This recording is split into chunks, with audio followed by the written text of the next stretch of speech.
Proud nang ipinakilala ng celebrity host at influencer na si Raymond Gutierrez o mas kilala ngayon bilang Simon Gutierrez sa publiko ang kanyang foreigner na boyfriend. Ito nga lamang nakaraang araw ng Sabado, kasabay ng pagdiriwang ng Pride Month ang ating LGBT community, ay buong pagmamalaki nga na inireveal ni Mon Gutierrez sa madla ang itsura ng kanyang partner.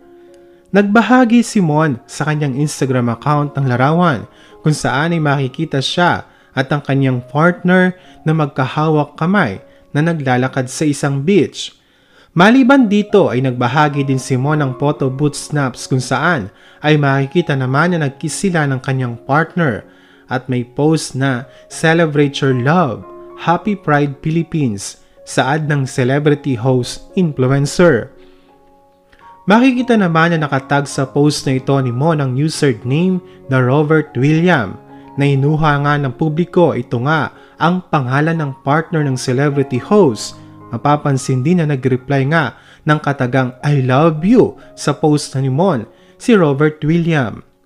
Kagad namang bumuhos ang napakaraming komento sa post na ito ni Mon, kung saan karamihan nga sa mga mababasang komento ay nagpapakita ng suporta para sa buhay pag-ibig niya ngayon.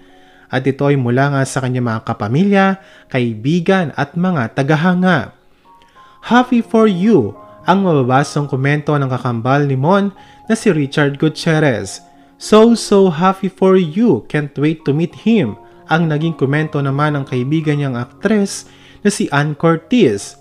"The lunch, love it" komento naman ng kaibigan ni Mon na si Will Dasso Beach.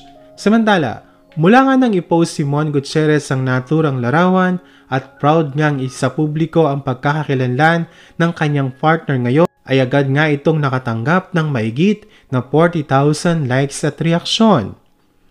Matatandaan nung nakarang taon nang aminin ni Raymond Gutierrez sa publiko ang kanyang pagiging isang gay, kung saan ayon nga sa kanya ay mula nga nang ilabas niya sa lahat ng tunay niya pagkatao ay mas gumaan ang kanyang pakiramdam. Nang tanungin naman siya ng patungkol kung ano ang naging reaksyon ng kanyang pamilya, ay masayang ibinahagi ni Mon na buo ang suporta na natanggap niya mula sa mga ito, lalo na nga sa kanyang mga magulang at maging sa kanyang kakambal na si Richard Gutierrez. Ayon pa nga kay Mon, as long as wala naman siyang tinatapakang tao, ay deserve niya ang maging masaya at maging proud sa kung sino at ano talaga siya.